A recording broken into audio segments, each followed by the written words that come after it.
ಯಾಕೆ ಯಾರೋ ಹೆಣ್ಮಕ್ಳಿಗೆ ಪಾಪ ಪೀರಿಯಡ್ಸ್ ಆಗ್ತದೆ, ಏನೋ ಒಂಥರ ಕಷ್ಟ. ಸೊ ತುಂಬ ಅದನ್ನ ಹೇಳ್ಕೊಳಕ್ಕಾಗಲ್ಲ, ಹೇಳಿದ್ರೆ ಅವ್ರಿಗೆ ನೋವಾಗುತ್ತೆ, ಅವ್ರಿಗೂ ಹೇಳ್ಕೊಳಕ್ಕಾಗಲ್ಲ, ಅವ್ರಿಗೂ ಎಂಬಾರಸ್ಮೆಂಟು. ಇದಕ್ಕೆಲ್ಲ ಕಾರಣ ಏನು ಅಂದರೆ ಇದ್ರ ಬಗ್ಗೆ ಏನೋ ಮುಜುಗರ ಬೆಳೆಸ್ಕೊಂಡು ಇದನ್ನೆಲ್ಲೋ ಮುಚ್ಚಿಟ್ಕೊಂಡು ಏನೂ ಆಗಿಲ್ಲ ಎಂಬಂತೆ ಮಿತಿ ಮೀರಿ ಶಕ್ತಿ ಮೀರಿ ದೇಹವನ್ನು ಶ್ರಮಿಸೋದ್ರಿಂದ ಹಿಂಗಾಗತ್ತೆ. ಇದು ಪ್ರಕೃತಿಯ ಸಹಜವಾದ ಕ್ರಿಯೆ. ಈ ಟೈಮಲ್ಲಿ ಎಷ್ಟು ರೆಸ್ಟ್ ಬೇಕೋ ಅಷ್ಟು ತೊಗೋಬೇಕಾಗತ್ತೆ, ಎಷ್ಟು ಬೇಕೋ ಅಷ್ಟೇ ಕೆಲಸ ಮಾಡಬೇಕಾಗತ್ತೆ. ಇನ್ನು ಧಾರ್ಮಿಕವಾದ ಪೂಜಾದಿ ವಿಧಿಗಳು ಅಡುಗೆ ಮುಂತಾದವನ್ನ ಮಾಡದೇ ಇರೋದು ವಾಸಿ. ಹಾಗೂ ಮಾಡ್ತೀನಿ ಅಂದರೆ ಮಾಡ್ಕೊಳ್ಳಿ, ಏನೂ ಮಾಡೋಕ್ಕಾಗಲ್ಲ. ಬಟ್ ಅದರಿಂದ ಅದರ ದುಷ್ಫಲವನ್ನು ಅನುಭವಿಸಬೇಕು. ಸ್ವಾತಂತ್ರ್ಯ ಕಮ್ಸ್ ವಿತ್ ಜವಾಬ್ದಾರಿ. ಎಕ್ಸಾಕ್ಟ್ಲಿ, ಫ್ರೀಡಮ್ ಜೊತೆ ಜವಾಬ್ದಾರಿ ಇರುತ್ತೆ ಅಲ್ವಾ? ಸೊ ಎರಡನ್ನೂ ನಮ್ಮ ಸ್ವಾತಂತ್ರ್ಯಕ್ಕೆ ನಾವೇ ಜವಾಬ್ದಾರರು. ಅದರೊಂದಿಗೆ ಸ್ವೇಚ್ಛಾಚಾರದಂದರೆ ಅದಕ್ಕೆ ಬರುವಂಥ ದುಃಖ, ದುಗುಡ, ಕಷ್ಟ, ಕಾಲು ನೋವು, ಹೊಟ್ಟೆ ನೋವು ಅನುಭವಿಸ್ಬೇಕು. ರೆಸ್ಟ್ ಬೇಕಾ, ರೆಸ್ಟ್ ತೊಗೊಳ್ಳಿ, ಮನೇಲಿ ಒಪ್ಪಂದ ಮಾಡ್ಕೊಳ್ಳಿ. ಗಂಡಸು ಹೆಂಗಸರು ಆ ಟೈಮಲ್ಲಿ ನೀವು ಮಾಡಿ, ನಾನು ಮಾಡೋದಿಲ್ಲ, ರೆಸ್ಟ್ ಮಾಡಲಿ, ಇವರು ಕಲ್ತ್ಕೊಳ್ಳಿ, ಹೇಳ್ಕೊಡಿ, ಮಾಡಲಿ. ಅದೊಂದು ಅಭ್ಯಾಸ ಆಗಿಬಿಡ್ಬೇಕು. ಆ ದಿನಗಳಲ್ಲಿ ಅಮ್ಮಂಗೆ ರೆಸ್ಟ್ ಬೇಕು, ನಾವು ಮಾಡೋಣ ಅಂತ ಗಂಡು ಮಕ್ಕಳು ಬರಲಿ. ಈಗ ನನಗೊಬ್ಬನೇ ಮಗ, ಟ್ರೈನಿಂಗ್ ಕೊಡ್ಬೇಕು ನಾವು. ಅಮ್ಮನೇ ಮಾಡಬೇಕು, ಕಷ್ಟವಾದರೂ ನಷ್ಟವಾದರೂ ವಯಸ್ಸಾದರೂ ಕಾಲು ನೋವಿದ್ರು ಮುಟ್ಟಾದರೂ ಇಲ್ಲದಿದ್ರು ಅಮ್ಮನೇ ಮಾಡಬೇಕು ಅಂತ. ಯಾಕೆ ಹಾಗೆ? ಅಮ್ಮನಿಗೂ ರೆಸ್ಟ್ ಬೇಕಲ್ಲ ಮೂರ್ತಿನ. ಪುರುಷರು, ಸ್ತ್ರೀಯರು, ಮಕ್ಕಳು, ದೊಡ್ಡವರು, ಚಿಕ್ಕವರು ಎಲ್ಲರೂ ಸಮಸಮವಾಗಿ ಸೇರಿ ಮನೆಯನ್ನು ನಡೆಸೋದಕ್ಕೆ ಇಂಥ ಒಂದು ಒಪ್ಪಂದಗಳು ಬೇಕಾಗತ್ತೆ. ಹಿಂದೆ ಕಮ್ಯುನಿಟಿ ಹೈಜೀನ್, ಸಮಷ್ಟಿ ಹಿತ, ಎಲ್ಲರೂ ಶುದ್ಧವಾಗಿರಬೇಕು. ಮತ್ತು ದೇವರ ಪೂಜೆಗಂತೂ ಅಂತರಂಗದಲ್ಲಿ ಮಾಡೋಕ್ಕೆ ಬೇರೆ, ಬಾಹ್ಯದಲ್ಲಿ ಮಾಡುವಾಗ ವಿಧಿ ನಿಷೇಧಗಳು. ಇದೆಲ್ಲ ನೋಡಿದಾಗ there is some logic in this lot of logic. ತುಂಬಾ ಇದರಲ್ಲಿ ಅರ್ಥ ಇದೆ. ಬಟ್ ಇವತ್ತಿನ ಕಾಲಕ್ಕೆ ಈಸಿ ಆಗಿದೆ ಅದನ್ನು ನಿಭಾಯಿಸೋದು. ಮೊದಲಷ್ಟು ಎಂಬ್ಯಾರಸ್ಮೆಂಟ್ ಇಲ್ಲ. ಸ್ಯಾನಿಟೇಷನ್ ಇಸ್ ಮಚ್, ಈ ಸ್ಯಾನಿಟರಿ ಇದೆಲ್ಲ ಮೇಂಟೆನೆನ್ಸ್ ಸುಲಭ ಆಗಿದೆ ಅಂತ ತುಂಬ ದೇಹವನ್ನು ಸ್ಟ್ರೆಸ್ ಮಾಡ್ಕೊಳ್ಳೋದ್ರಿಂದ ತೊಂದರೆನೂ ಆಗ್ತಿದೆ. ಇವತ್ತು ಎಷ್ಟೋ ಕಡೆ ಸರಿಯಾಗಿ ಕನ್ಸೀವ್ ಆಗ್ತಾ ಇಲ್ಲ ಎಷ್ಟೋ ಜನ ಹೆಣ್ಮಕ್ಳು. ಜಂಕ್ ಫುಡ್ ಒಂದು ಕಾರಣ, ಕಿಬ್ಬೊಟ್ಟೆ ಕಾರಣ ಅಂತ ನಮ್ಮ ಡಾಕ್ಟರ್ ಹೇಳ್ತಾ ಇದ್ದಾರೆ. ನಾಭಿಯ ಕೆಳಗಿನ ಹೊಟ್ಟೆ ಭಾಗ ಜಂಕ್ ಫುಡ್ ತಿಂದು ಮತ್ತು ಈ ಪೀರಿಯಡ್ಸ್ ಟೈಮಲ್ಲಿ ತುಂಬ ಸ್ಟ್ರೆಸ್ ಮಾಡಿಕೊಂಡು ಒಂಥರ ನಾಭಿಯ ಕೆಳಭಾಗದ ಹೊಟ್ಟೆ ಸ್ವಲ್ಪ ಜಾಸ್ತಿ ಫ್ಲ್ಯಾಬ್ಸ್ ಬರುತ್ತೆ. ಅಂಥವ್ರಿಗೆ ಕನ್ಸೀವ್ ಆಗಲ್ಲ ಅಂತ ಅದು, ಅಥವಾ ಇದಾಗುತ್ತೆ, ಅಬಾರ್ಟ್ ಆಗುತ್ತೆ, ಇಂಥದ್ದೆಲ್ಲ ಏನೋ ಯಾರೋ ಡಾಕ್ಟರ್ಸ್ ಮಾತಾಡಿದ್ದು ಕೇಳಿದ್ದು. ನಾನು ಡಾಕ್ಟರ್ ಅಲ್ಲ, ಎಕ್ಸಾಕ್ಟ್ ವರ್ಡ್ಸಲ್ಲಿ ಹೇಳಿಲ್ದಿರ್ಬೋದು. ಅಂದರೆ ಯಾವತ್ತು ಪ್ರಕೃತಿಗೆ ವಿರುದ್ಧವಾಗಿ ಹೋದರೆ ಪ್ರಕೃತಿ ಪಾಠ ಕಲಿಸುತ್ತೆ. ಪ್ರಕೃತಿ ಹೇಳ್ತಾ ಇದೆ ನೀನು ರೆಸ್ಟ್ ತಗೋ, ಆರಾಮಾಗಿರು ಅಂತ. ಅದನ್ನು ಮಾಡೋಣ, ಸಂತೋಷವಾಗಿ ಮಾಡೋಣ. ಒದ್ದಾಡ್ಕೊಂಡು ಯಾಕೆ ಮಾಡಬೇಕು? ಅದನ್ನು ಡಿಸ್ಕ್ರಿಮಿನೇಷನ್ ಅಂತ ಯಾಕೆ ಅನ್ಕೋಬೇಕು? ಕರೆಕ್ಟ್ ಅಲ್ವಾ? ಡಿಸ್ಕ್ರಿಮಿನೇಷನ್ ಅಲ್ಲ ಅದು, ಅದು ಸಹಜವಾದ ಪ್ರಕ್ರಿಯೆ. ಆಕ್ಸೆಪ್ಟೆನ್ಸ್ ಇರಬೇಕು. ನಮಗೆ ಹುಷಾರಿಲ್ಲದ್ರೆ ಮಲ್ಕೊಳ್ತೀವಿ, ಡಿಸ್ಕ್ರಿಮಿನೇಷನಾ? ಸ್ನಾನ ಮಾಡಿದ್ರೆ ನನ್ನ ಮಗನನ್ನೇ ನಾನು ಮುಟ್ಟೋದಿಲ್ಲ. ಪೂಜೆಯಲ್ಲಿ ಕೂತಿದ್ರೆ ನನ್ನ ಮಗ ಬಂದು ಮುಟ್ಕೊಳಕ್ಕೆ ಬಂದರೆ ಬಾ ಮಗು, ನನ್ನ ಮಗು ಅಂತ ಹೇಳಿ ಅಲ್ಲೂ ಸ್ನಾನ ಮಾಡ್ಕೊಂಬಾ ಅಂತೆ. ಸ್ನಾನ ಮಾಡಿದ್ಮೇಲೆ ಪೂಜೆ ಆದಮೇಲೆ ಮುದ್ದಾಡ್ತೀನಿ ಏನೀಗ? ಅದು ಭೇದ ಭಾವ ಅಲ್ಲ, ಆ ದೇಹದ ಕಂಡೀಷನ್ ಆಗಿರುವಾಗ ಅದನ್ನು ಫಾಲೋ ಮಾಡಬೇಕಂತೆ. ಆ ಟೈಮಲ್ಲಿ ಹಾಸಿಗೆನಲ್ಲೇ ಮಲ್ಕೊಳ್ಳಲ್ಲ, ಗಂಡ ಹೆಂಡತಿ ಒಟ್ಟಿಗೆ ಮಲ್ಕೊಳ್ಳಲ್ಲ. ರಜಸ್ವಲಿ ಆದಂಥ ಸ್ತ್ರೀ ಜೊತೆ ಮಲಗಿದ್ರೆ ಆಯಸ್ಸು ಕ್ಷೀಣಿಸುತ್ತೆ ಅಂತ ಹೇಳ್ತಾರೆ. ಕಾಮಕ್ಕೆ ಒಂದು ಸೀಮೆ ಅಂತ ಇರೋದಿಲ್ಲ, ಯಾವಾಗಂದರೆ ಆವಾಗ ಇಂಡಲ್ಜ್ ಆಗ್ತಾರೆ. ಅವಳು ಅಶುಚಿಯಾಗಿದ್ದಾಗ ಇವನು ಇಂಡಲ್ಜ್ ಆದರೆ ಇವನು ಅಶುಚಿ ಆಗ್ತಾನೆ. ಇದೆಲ್ಲ ಕಾಮನ್ ಸೆನ್ಸ್ ಇದೆಲ್ಲ. ಹಾಗಾಗಿ ಅಡುಗೆ ವಿಚಾರದಲ್ಲಿ, ಒಟ್ಟಿಗೆ ಮಲಗೋ ವಿಚಾರದಲ್ಲಿ, ಸಾರ್ವಜನಿಕವಾಗಿ ಪೂಜೆ ಮಾಡುವ ವಿಚಾರದಲ್ಲಿ, ಬಾಹ್ಯ ಆಚಾರಗಳ ವಿಚಾರದಲ್ಲಿ ಎಲ್ಲರನ್ನು ಮುಡ್ಕೊಳ್ಳೋದು, ಎಲ್ಲರ ಜೊತೆ ಸೇರೋದು, ಇದು ಅವಳಿಗೂ ಖಾಸಗಿತನಕ್ಕೆ ತೊಂದರೆ, ಬೇರೆಯವ್ರಿಗೂ ಅಸಹ್ಯ ಆಗುತ್ತೆ.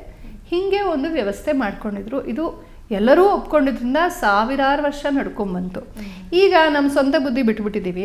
ಆಚೆಯಿಂದ ಬಂದವರು ನಮ್ಮ ತಲೆ ಕೆಡಿಸಿ ನಮ್ಮನ್ನು ವಿಭಜಿಸೋದಕ್ಕೆ ನೀವು ಸರಿ ಇಲ್ಲ, ನೀವು ಸರಿ ಇಲ್ಲ, ಹೆಣ್ಮಕ್ಳಿಗೆ ಡಿಸ್ಕ್ರಿಮಿನೇಷನು, ಅವ್ರು ಡಿಸ್ಕ್ರಿಮಿನೇಷನು, ಕ್ಯಾಸ್ಟ್ ನ್ಯಾರೇಟಿವ್ ತಂದರು, ಜೆಂಡರ್ ನ್ಯಾರೇಟಿವ್ ತಂದರು, ಹುಡುಕಿ ನಮ್ಮನ್ನು ಬೇರ್ಪಡಿಸಿ, ವಿಭಜಿಸಿ, ದುರ್ಬಲಗೊಳಿಸಿ, ನಮ್ಮನ್ನು ಫ್ರ್ಯಾಗ್ಮೆಂಟ್ ಮಾಡಿ ನಮ್ಮನ್ನು ಮತಾಂತರ ಮಾಡೋದು. ಫೈನಲ್ ಏನಂದರೆ ಗುರಿ ಮತಾಂತರ.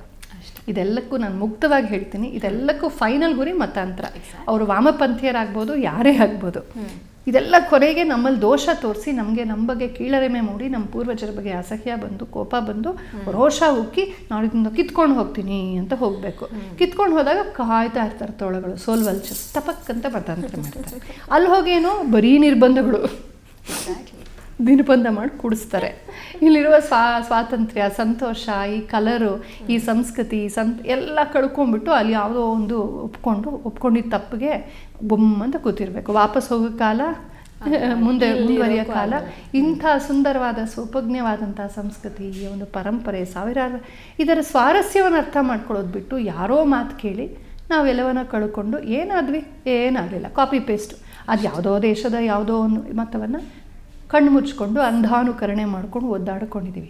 ನಮ್ಮ ದೇಶದಲ್ಲಿ ನಮ್ಮ ಪೂರ್ವಜರು, ನಮ್ಮ ಋಷಿಗಳು ವಾತ್ಸಲ್ಯದಿಂದ, ಪ್ರೀತಿಯಿಂದ ಹಿಂಗೆ ಬದುಕು ಕಂದ, ನೀನು ನಿಂಗೆ ಒಳ್ಳೇದಾಗತ್ತೆ, ಹಿಂಗೆ ಆರೋಗ್ಯ ಸಿಕ್ಕತ್ತೆ, ಹೀಗೆ ತಿನ್ನು, ಇದು ಆಹಾರ ಸಂಹಿತೆ, ಹೀಗೆ ಬದುಕು, ಇದು ಆಚಾರ ಸಂಹಿತೆ, ಹೀಗಿರು, ನಿನ್ನ ಗೃಹಸ್ಥಾಶ್ರಮದ ಸಂಹಿತೆ, ಹೀಗೆ ಪೂಜೆ ಮಾಡು, ಇದು ನನ್ನ ಧಾರ್ಮಿಕ ಉನ್ನತಿ ಉಂಟಾಗತ್ತೆ, ಸಮಾಜದಲ್ಲಿ ಹೀಗಿರು, ಸ್ನಾನ ಮಾಡುವಾಗ ನದಿಗಳಲ್ಲಿ ಇಂಥದ್ದನ್ನು ಬಳಸಬೇಡ, ಪ್ರಕೃತಿ ಶುದ್ಧವಾಗಿರುತ್ತೆ, ಗುರು ಹಿರಿಯರನ್ನು ಹೀಗೆ ಗೌರವಿಸು, ಅದರಿಂದ ನನಗೆ ಜ್ಞಾನ ಬರುತ್ತೆ, ಅನುಭವ ಬರುತ್ತೆ, ಕಿರಿಯರನ್ನು ಹೀಗೆ ಬೆಳೆಸು, ಗುರುಕುಲದಲ್ಲಿ ಹಿಂಗಿರು. ಅದೆಲ್ಲ ಯಾಕೆ ಮಾಡಿಕೊಟ್ರು? ಪ್ರೀತಿಯಿಂದ ಮಾಡಿ. ನನ್ನ ಮಗನ ನಾನು ಯಾಕೆ ವಿಧಿ ನಿಷೇಧಗಳು ಹೇಳ್ತೀನಿ? ಅವ್ನು ಚೆನ್ನಾಗಿರಲಿ ಅಂತ ತಾನೇ. ನಮ್ಮವರು ವಾತ್ಸಲ್ಯದಿಂದ ಕೊಟ್ಟರು, ಅದನ್ನು ನಾವು ಮರಿಬಾರ್ದು.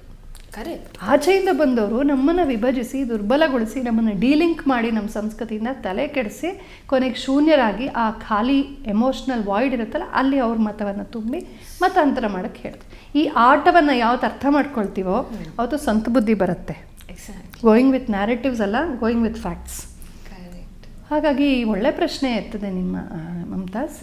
ತಿಳ್ಕೊಂಡ್ರೆ ನಮಗೆ ಮಧ್ಯ ಮಾರ್ಗ ಗೊತ್ತಾಗುತ್ತೆ. ಕಾಲ ದೇಶ ಬದಲಾಗಿದೆ, ನಿಜ. ಇವತ್ತು ದೇಶ ಕಾಲಗಳು ಬದಲಾಗಿವೆ. ಇವತ್ತು ಎಷ್ಟೋ ಅನುಕೂಲಗಳು ಆಗಿವೆ, ಪ್ರತಿಕೂಲಗಳು ಆಗಿವೆ. ಇವತ್ತಿಗೆ ದೇಶಕಾಲ ಸಂದರ್ಭಾನುಸಾರ ಈ ಒಂದು ಸ್ತ್ರೀಯರ ಈ ಮುಟ್ಟಿನ ವಿಚಾರವನ್ನು ಹೆಂಗೆ ಹ್ಯಾಂಡಲ್ ಮಾಡ್ಬೋದು, ಆದಷ್ಟು ಕಮ್ಯುನಿಟಿ ಹೈಜೀನ್ನ ಮೇಂಟೈನ್ ಮಾಡಿಕೊಂಡು ಇವಳ ಖಾಸಗಿತನ, ಇವಳ ಆರೋಗ್ಯ, ರೆಸ್ಟು, ವಿಶ್ರಾಂತಿ ಎಲ್ಲವನ್ನ ಮನಸ್ಸಲ್ಲಿ ಇಟ್ಕೊಂಡು ಹದದಲ್ಲಿ ತೀರಾ ಕೆಲವ್ರು ಏನು ಮಾಡ್ತಾರೆ, ಅತೀ ತೊಗೊಂಡು ಹೋಗ್ಬಿಡ್ತಾರೆ. ಎಲ್ಲೋ ಒಂದು ಕಡೆ ಹಳ್ಳಿನಲ್ಲಿ ನಮ್ಮ ಒಬ್ಬರು ಹೇಳ್ತಾ ಇದ್ರು, ನಮ್ಗೆ ತುಂಬ ಬೇಕಾದವ್ರು ಹೇಳ್ತಿದ್ರು. ಅವರೆಲ್ಲ ಅವಾಗೆಲ್ಲ ಹೇಳಿದ್ನಲ್ಲ, ಅಂಗಳದ ಮನೆ ಎಲ್ಲ ಎಲ್ಲೋ ಪಾಪ ಅವ್ರ ಪಾಡಿಗೆ ಅವ್ರು ಇರೋರು, ಇವರೆಲ್ಲೋ ಅವ್ರು ಅಲ್ಲೆಲ್ಲೋ ಓಡಾಡೋವಾಗ ಹಿಂಗೆ ಸಂಧಿಯಿಂದ ಹಿಂಗೆ ಹೋಗ್ತಾ ಇದ್ರೆ ಚಾಪೆ ಮೇಲೆ ಕೂತಿದ್ರಂತೆ ಯಾರೋ ಒಬ್ರು. ದಬಕ್ಕಂತ ಚಾಪೆನೇ ತಲೆ ಕಣ್ಣು ಮುಚ್ಕೊಂಡ್ಬಿಟ್ರು. ಆ ತೀರಾ ಅತಿರೇಕ, ಹುಚ್ಚುತನ, ಆ ಥರದ ಅದು ಯಾಕೆಂದರೆ ಶಾಸ್ತ್ರ ಓದಿದ್ದೇ ಇರೋವಂಥ ಅವರ ಮೌಢ್ಯ. ಅದು ಶಾಸ್ತ್ರಗಳಲ್ಲಿ ಹಂಗೆ ಹೇಳಿಲ್ಲ. ಮುಟ್ಟಿನ ಹೆಂಗಸು ನೋಡಿದ್ರೆ ಪಾಪ ಅಂತೆಲ್ಲ ಹೇಳಿಲ್ಲ. ಮುಟ್ಟೋದು, ಒಡನಾಡೋದು ಅಂದರೆ ಅದು ಒಳ್ಳೇದಲ್ಲ ಅಂತ ಕಮ್ಯುನಿಟಿ ಹೈಜೀನ್. ಅತಿರೇಕಕ್ಕೆ ಹೊಟ್ಟೋಗುತ್ತೆ ಕೆಲವು. ಅವ್ರನ್ನ ಪಾಪಿಗಳಂತೆ ನೋಡೋದು, ಏನೋ ಮಾಡಿದೆ ಅಂತ ಹೇಳೋದು, ಧ್ವನಿನೂ ಕೇಳಿಸ್ಬಾರ್ದು. ಈ ಥರ ಅತಿಗೆ ಯಾರು ತೊಗೊಂಡು ಹೋಗ್ತಾರಲ್ಲ, ಒಂಥರ ಅಬ್ಸೆಸ್ ಆಗಿಬಿಡ್ತಾರಲ್ಲ, ಅವರಿಂದ ಏನಾಗುತ್ತೆ, ಈ ಅತಿರೇಕ ಬರುತ್ತೆ.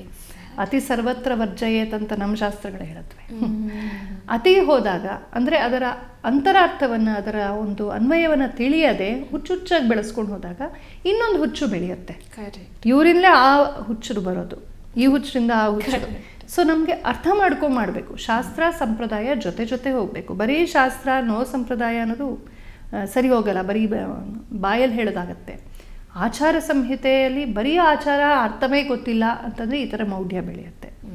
ಸೊ ಸಂಪ್ರದಾಯ ಮತ್ತು ಶಾಸ್ತ್ರ ಎರಡು ಒಟ್ಟೊಟ್ಟಿಗೆ ಮಾಡಿದಾಗ ಅರ್ಥ ಗೊತ್ತಾಗತ್ತೆ. ಈ ಕಾಲಕ್ಕೆ, ಈ ದೇಶಕ್ಕೆ, ಈ ಸಂದರ್ಭದಲ್ಲಿ ನಾವು ಹೇಗೆ ಅನ್ವಯ ಮಾಡಬೇಕು, ಆ ಶುಚಿಯನ್ನು ಹೆಂಗೆ ಉಳಿಸ್ಕೊಳ್ಬೇಕು, ಹೇಗೆ ಒಂದು ವಿಪರೀತಕ್ಕೂ ಹೋಗಬಾರ್ದು, ಆದರೆ ಭಾಳ ಮುಖ್ಯವಾದ ಅಂಶಗಳನ್ನು ಪಾಲಿಸಬೇಕು ಅಂತ ಗೊತ್ತಾಗತ್ತೆ. ಗೊತ್ತಾದಾಗ ವಾಲಂಟರಿಯಾಗಿ ಮಾಡ್ತೀವಲ್ವ, ಆವಾಗ ಯಾರಿಗೂ ಕಷ್ಟ ಅನ್ಸಲ್ಲ.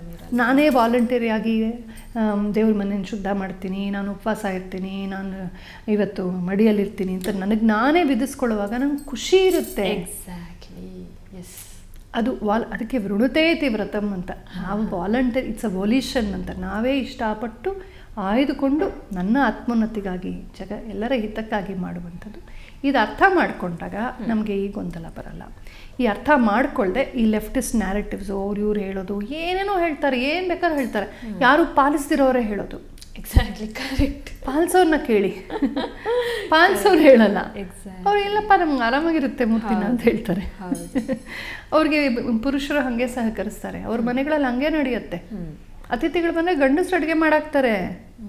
ನಮ್ಮನೆಲ್ಲ ನಾನು ನೋಡಿದ್ದೀನಲ್ಲ, ಎಲ್ಲ ಬರುತ್ತೆ. ನಮ್ಮ ತಂದೆಗೆ ಎಲ್ಲ ಅಡುಗೆ ಬರುತ್ತೆ, ನಮ್ಮ ಯಜಮಾನ್ರಿಗೆ ಅಡುಗೆ ಬರುತ್ತೆ, ಎಲ್ರಿಗೂ ಬರುತ್ತೆ, ನೋ ಪ್ರಾಬ್ಲಮ್. ಎಲ್ಲ ಹಾಗೆ ಇದ್ದದ್ದು ಬರುತ್ತೆ. ಎಲ್ಲರೂ ಒಬ್ರಿಗೊಬ್ರಿಗೆ ಸಹಕರಿಸ್ತಾರೆ, ಏನು ಚಿಂತೆ ಇಲ್ಲ. ಮಾಡದೇ ಇರೋರಿಗೆ ಸಮಸ್ಯೆ ಆಗಿರೋದು. ಮಾಡಿ ನೋಡಿ, ಅಥವಾ ಸುಮ್ಮನಾದರೂ ಇರಿ. ಒಂದು ಕಾಲದಲ್ಲಿ ಇದು ಚೆನ್ನಾಗಿತ್ತು, ಈಗ ಐ ಡೋಂಟ್ ಕೇರ್, ಓಕೆ ಅದು ನಿಮ್ಮ ಇಷ್ಟ. ಆದರೆ ಅದ್ರ ಬಗ್ಗೆ ಮಾತಾಡೋದು, ಹೀಯಾಳಿಸೋದು, ಏನೋ ನಾನು ಮಾಡಲ್ಲ ಆದ್ದರಿಂದ ನೀವೆಲ್ಲ ಹಳೆ ಕಾಲದವರು, ನೀವು ಮಾಡೋದೆಲ್ಲ ಹುಚ್ಚು ಮೌಢ್ಯ ಅಂತ ಹೇಳಬಾರ್ದು. ನಮ್ಮಲ್ಲೂ ಮೌಢ್ಯ ಇರುತ್ತೆ, ಆಧುನಿಕ ಮೌಢ್ಯಗಳೇ ಜಾಸ್ತಿ. It is not time tested. ಅದು ಆ ಆಚಾರಗಳು ಟೈಮ್ ಟೆಸ್ಟೆಡ್. ಎಷ್ಟೋ ಕಾಯಿಲೆಗಳು, ಎಷ್ಟೋ ಪ್ಯಾಂಡಮಿಕ್ಸು, ಎಷ್ಟೋ ಸಮಸ್ಯೆಗಳು, ಎಷ್ಟೋ ನೋಡಿ ನೋಡಿ ನೋಡಿ ನೋಡಿ ನೋಡಿ ಸೀಸನ್ ಆಗಿ ಟ್ರಯಲ್ ಆ್ಯಂಡ್ ಎರರ್ ಮಾಡಿ ಮಾಡಿ ಹೀಗಿದ್ದರೆ ಹೈಜೀನು, ಹೀಗಿದ್ದರೆ ಕಷ್ಟ, ಹಿಂಗೆ ಕೈ ತೊಳ್ಕೊಳ್ಳಿ, ಕಾಲು ತೊಳ್ಕೊಳ್ಳಿ, ಸ್ನಾನ ಮಾಡಿ, ಇದೆಲ್ಲ ಯಾಕೆ ಬಂತು, ಎಷ್ಟು ಕೊರೋನಾಗಳು ಬಂದು ಹೋದ್ವೋ, ಎಷ್ಟು ಪ್ಯಾಂಡಮಿಕ್ಸ್ ಬಂದು ಹೋಯ್ತು, ಏನೇನು ಸಾವಿರಾರು ವರ್ಷಗಳಲ್ಲಿ ಏನೇನು ಆಗೋದ್ವೋ ಯಾರು ಗೊತ್ತು. ಪಾಠ ಕಲ್ತಿದ್ದಾರೆ, ಕಲಿತು ಆಚಾರ ಸಂಹಿತೆಯನ್ನು ಮಾಡಿದ್ದಾರೆ.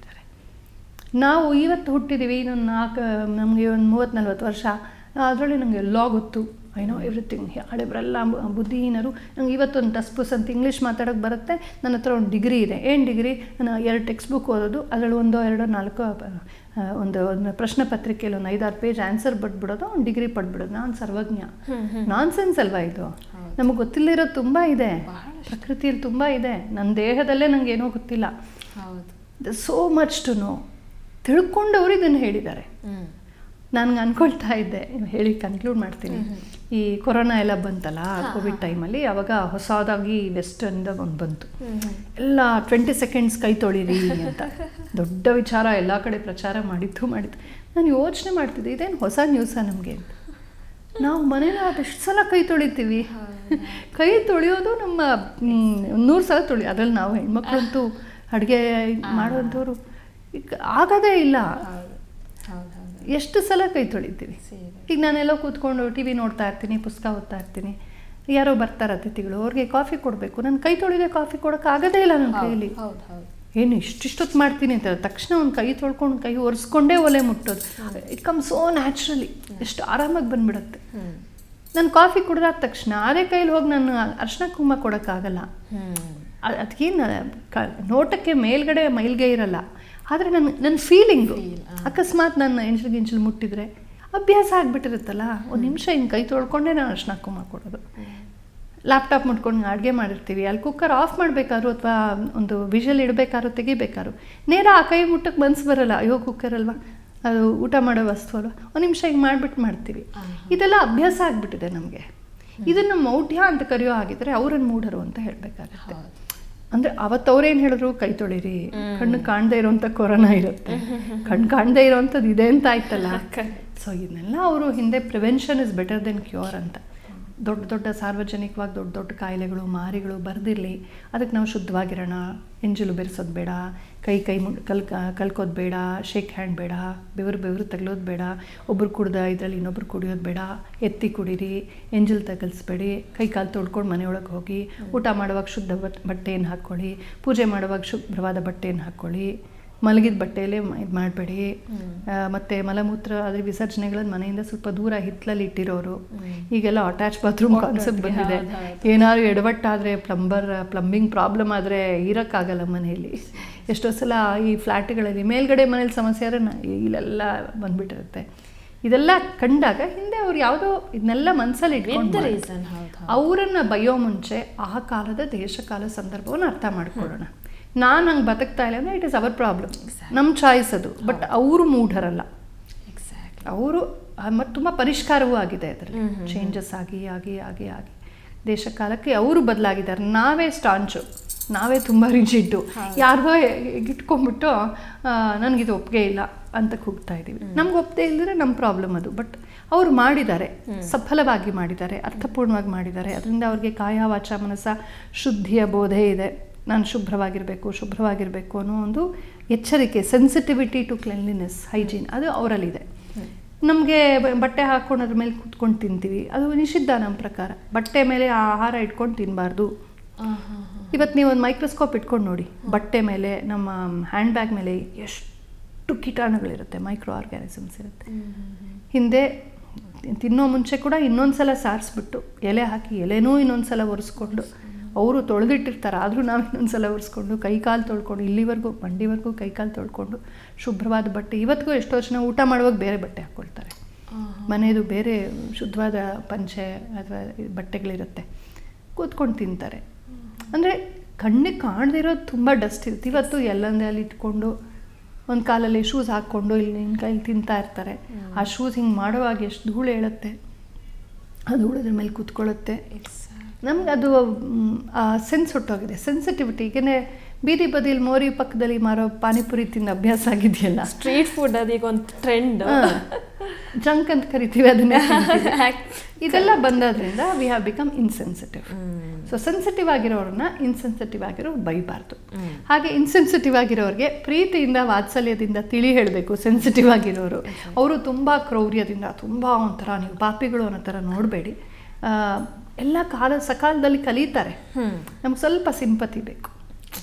ಯಾರು ಅರ್ಥ ಮಾಡ್ಕೊಳ್ಳಲ್ವೋ ಸ್ವಲ್ಪ ಪ್ರೇಮದಿಂದ ವಾತ್ಸಲ್ಯದಿಂದ ನೀವು ಪಾಪಿಗಳು ಅಂತ ನೋಡೋ ಬದಲು ನಾನು ಕೈ ಮುಗಿ ಕೇಳ್ಕೊಳ್ತೀನಿ ಸಂಪ್ರದಾಯಸ್ಥರನ್ನ, ಅದನ್ನು ಹೇಳುವಾಗ ಒಂದು ಟೋನ್ ಇದೆಯಲ್ಲ ಅದನ್ನು ಒಂದು ವಿತ್ ಡ್ಯೂ ರೆಸ್ಪೆಕ್ಟ್ ಹೇಳಬೇಕು. ತುಂಬ ಜನ ಯೂತ್ಗೆ ಅಲ್ಲೇ ಬೇಜಾರಾಗೋದು, ನನಗೆ ಅವಮಾನ ಮಾಡಿ ಸ್ನಬ್ ಮಾಡಿಬಿಡ್ತಾರೆ ಅಂತ. ಸ್ನಬ್ ಮಾಡಬೇಡಿ, ತಿಳಿ ಹೇಳಿ.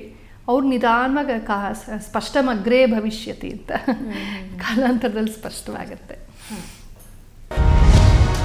ಟಿವಿ ವಿಕ್ರಮ, ದೇಶ ನಿಮ್ಮ ಕೈಯಲ್ಲಿ. ಈ ಕಾರ್ಯಕ್ರಮ ನಿಮಗೆ ಇಷ್ಟ ಆಗಿದ್ದಲ್ಲಿ ಲೈಕ್, ಶೇರ್ ಹಾಗೂ ಕಮೆಂಟ್ ಮಾಡಿ. ಟಿವಿ ವಿಕ್ರಮದ ಕಾರ್ಯಕ್ರಮಗಳನ್ನು ನಿರಂತರವಾಗಿ ವೀಕ್ಷಿಸಲು ಸಬ್ಸ್ಕ್ರೈಬ್ ಮಾಡಿ, ಬೆಲ್ ಐಕನ್ ಒತ್ತಿ.